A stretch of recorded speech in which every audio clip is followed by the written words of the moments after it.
Guys, lihat deh guys.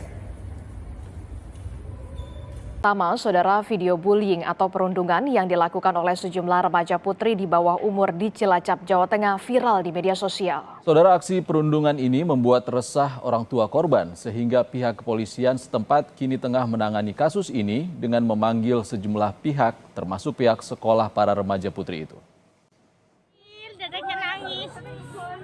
Aksi bullying atau perundungan yang dilakukan oleh beberapa remaja putri di bawah umur ini diduga dilakukan di Jalan Pemintalan Cilacap, Jawa Tengah. Video ini viral dan membuat orang tua korban merasa resah dan marah atas tindakan para pelaku. Karenanya orang tua korban menyerahkan sepenuhnya kepada pihak penegak hukum Polres Cilacap guna proses lebih lanjut. Kasus ini kini tengah ditangani secara intensif dan telah melibatkan sejumlah pihak, termasuk pihak sekolah. Hasil pemeriksaan kami, kejadian di tanggal 29. Kejadian pas pukul 17.00 waktu Indonesia Barat. Jadi hasil penyelidikan kami, pemeriksaan klarifikasi terhadap semua pihak yang ada di dalam video tersebut, korbannya 2 orang. Kemudian yang terlibat di dalamnya masih kita dalami saat ini. Kalau dibilang berteman, semuanya adalah teman. Dominan di antara orang-orang yang terlibat ini adalah satu sekolah. Namun untuk jumlah kami belum bisa pastikan karena masih didalami. Kami dalam pemeriksaan ini juga sudah berkoordinasi dengan Bapas. Ditambah lagi dengan orang tua juga ada, ditambah lagi dengan pihak sekolah tempat anak-anak ini, karena semua yang ada di dalam video ini di bawah umur. Dari hasil penyelidikan dan pemeriksaan oleh polisi terhadap semua yang terekam dalam video, termasuk yang merekam, peristiwa ini terjadi pada Selasa, 29 Desember lalu. Arsono, Kompas TV, Cilacap, Jawa Tengah. Wah, benar-benar ya pelanggaran HAM itu masih happening banget. Iya, bahkan di zaman ini tuh makin banyak sektornya. Kayak cyberbullying aja itu makin banyak terjadi gitu. Iya, gue bingung banget. Padahal kita udah punya Pancasila sebagai dasar negara kita yang udah segitu lamanya. Iya, bahkan isinya udah lengkap banget. Terus karakteristiknya juga udah sesuai sama bangsa kita. Masih aja ada begini. Yaudah guys, gimana kalau sekarang kita langsung ngobrol sama bupatinya? Biar kita bisa dapat ilmu baru. Boleh. Siap.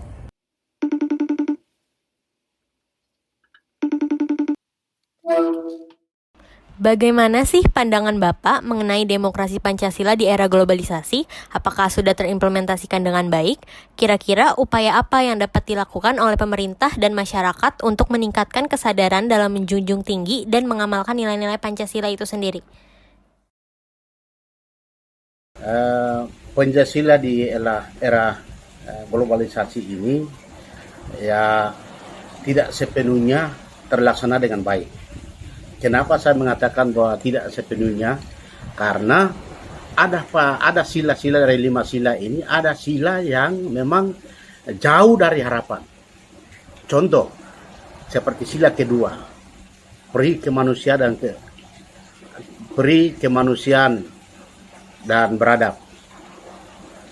Kemudian sila keempat dan sila kelima itu belum terlaksana dengan baik.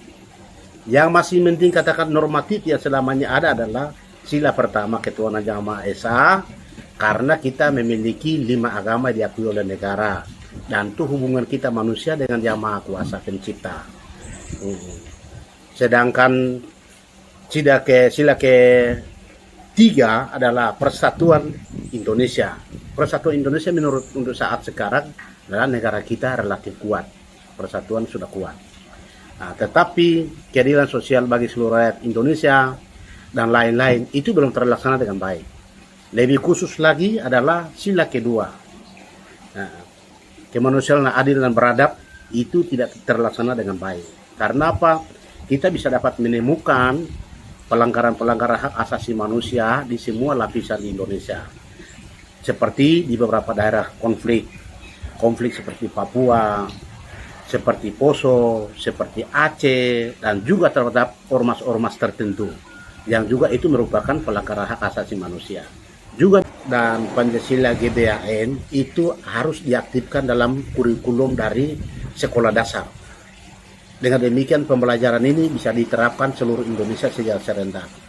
Kalau seketika Menteri Pendidikannya diganti lalu kurikulumnya berubah, maka itu tidak secara konsisten untuk bisa dapat mengamalkan yang dimaksud dengan Pancasila dan GBHN. Itu. Tapi kalau seketika satu menteri, satu kabinetnya juga pun terus-menerus itu suatu ketetapan negara sehingga kurikulum ini tidak berubah-berubah dan itu terus-menerus dilakukan dari tahun ke tahun, maka ya puji Tuhan pasti orang akan mengamalkan Pancasila itu dari sekolah pendidikan formal dan juga non formal. Dan tapi untuk lebih masyarakat juga bahwa itu masyarakat yang sekarang jadi itu mereka setelah pendidikan selesai. Oleh karena itu pendidikan ini jadi utama. Sebelum anak-anak ini menjadi masyarakat di suatu kelak, mereka harus mendapatkan pengamalan dari Pancasila ini dengan baik. Supaya betul-betul nilai-nilai Pancasila yang sudah diajarkan dalam pendidikan itu menjadi betul-betul bisa diamalkan dalam kehidupan pribadi masing-masing. Dengan demikian suatu kelak akan jadi lebih baik. Saya melihat bahwa pelanggaran HAM itu terjadi karena banyak faktor. Faktor pertama itu terjadi karena masing-masing pihak mempertahankan ideologi, di mana negara klaim bahwa negara harga NKRI itu adalah harga mati, sehingga tentara dan polisi bisa menjaga daerah-daerah teritorial, di mana undang-undang mengatakan bahwa yang bersenjata itu adalah kepolisian dan TNI saja. Masyarakat itu tidak boleh. Memang itu undang-undang. Masyarakat seketika memiliki senjata itu merupakan senjata ilegal. Oleh karena itu dilakukan tindakan-tindakan operasi dan lain-lain yang tanpa kontrol, tidak lakukan pendekatan-pendekatan persuasif, pendekatan humanis, pendekatan edukatif, sehingga terjadi tidak terhindar hak asasi manusia itu terjadi. Oleh karena itu harapan kami ke depan adalah diharapkan bahwa semua pihak itu menahan diri supaya tidak terjadi pelanggaran-pelanggaran itu. Harus membuka hati, saling mendengarkan, saling menerima. Toh pada akhirnya baik TNI maupun kepolisian dan juga kepada KKB yang ada di Papua, itu anak bangsa, sama-sama anak bangsa, cuma berbeda pendapat. Oleh karena itu harus selalu dibicarakan, harus ada mediasi. Dengan demikian persuasif pendekatan itu bisa dilakukan dengan baik. Contoh, kemarin seketika di Intan Jaya lagi perang-perang begitu, ternyata ada pihak-pihak era anggap bahwa netral itu kita lakukan pendekatan-pendekatan rangkul, pendekatan edukasi, pendekatan keagamaan, budaya, pendekatan kekeluargaan. Akhirnya sekarang akhir-akhir ini puji Tuhan reda. Dan itu katakan bahwa kita menghindari terjadinya pelanggaran-pelanggaran hak asasi manusia itu. Saya pikir itu. Wah, keren ya jawabannya. Kita bisa nambah wawasan baru. Tapi gimana ya pendapat dari kaum milenial? Kalau kita telepon aja? Boleh.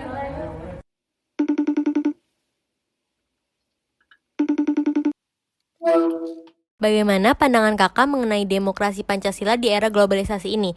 Dan apa tanggapan kakak tentang kasus-kasus pelanggaran HAM yang masih sering terjadi di Indonesia? Halo, nama saya Moza dan saya bisa bilang saya salah satu pecinta pendidikan di Indonesia. Jadi hari ini saya mendapatkan 2 pertanyaan. Lebih ke pendapat sih sebetulnya, yaitu pendapat saya mengenai demokrasi Pancasila di era globalisasi, era sekarang ini. Dan yang kedua mengenai pelanggaran HAM di Indonesia. Mungkin saya akan coba untuk menjawab pertanyaan yang pertama, yaitu demokrasi Pancasila. Demokrasi Pancasila kalau bisa saya jabarkan secara singkat, yang saya pahami, demokrasi Pancasila adalah sistem yang berpusat kepada rakyat dan bertujuan untuk mesejahterakan rakyat.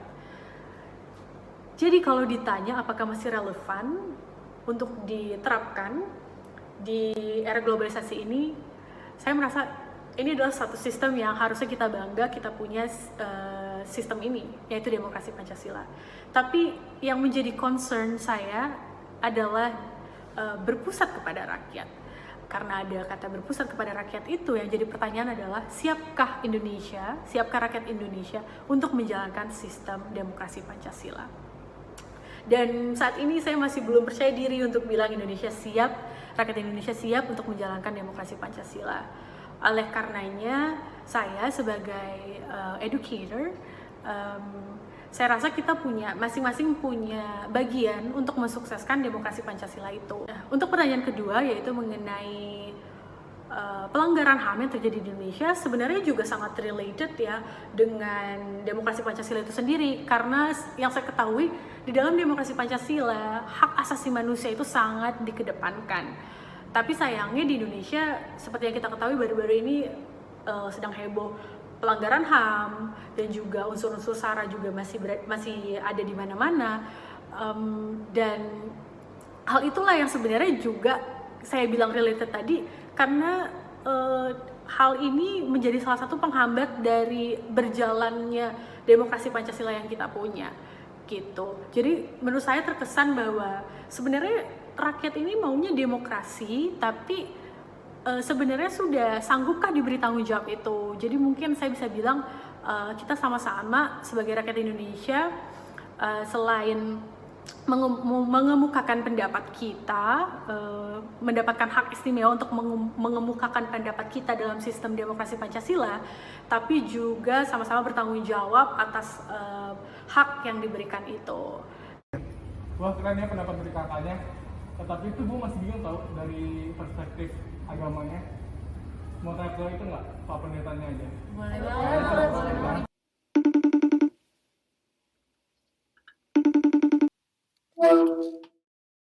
Indonesia merupakan negara kesatuan yang sangat beragam, maka dari itu beragam pula agamanya. Dari pengalaman pribadi Bapak, pada era globalisasi ini, apa saja tantangan-tantangan yang sering ditemukan dalam mempertahankan kerukunan antar umat beragama? Apa tantangan yang paling konkret? Zivki Priyatelna, saya gembala di Love Church Indonesia. Kami bergereja di Rasuna Said. Bicara mengenai kehidupan berbangsa dan negara, bicara mengenai toleransi itu sebuah keharusan. Karena kita tidak berdiri sendiri, kita adalah makhluk sosial. Dan kenapa kemudian toleransi itu hari ini menjadi bermasalah? Karena ada perubahan dalam satu kata yang namanya fanatik. Semua agama, semua aliran merindukan atau mensyaratkan sebuah fanatisme. Putih-putih, hitam-hitam, panas-panas, dingin-dingin. Show your color. Colornya harus jelas, nggak bisa abu-abu. Ya. Tapi fanatisme hari ini diterjemahkan menjadi ekstrim. Ekstrim, radikal, yaitu yang berbeda itu musuh. Yang berbeda tidak bisa jadi saudara. Yang berbeda bukan kawan. Gus Dur pernah bilang, mari kita seperti perokok. Perokok nggak pernah mempersoalkan, rokok Anda apa, rokok saya apa. Kita bisa bersenda gurau, kita bisa bergaul, tetapi tetap saja kita menikmati rokok kita masing-masing. Tuhan memberkati. Wah, kece-kece banget ya jawabannya. Semoga dari sudut pandang baru ini kita bisa dapat ilmu sama wawasan baru ya. Benar-benar. Ya guys, maafin gue, makan yuk. Yuk, boleh. Ayo, gue bayarin. Gitu aja.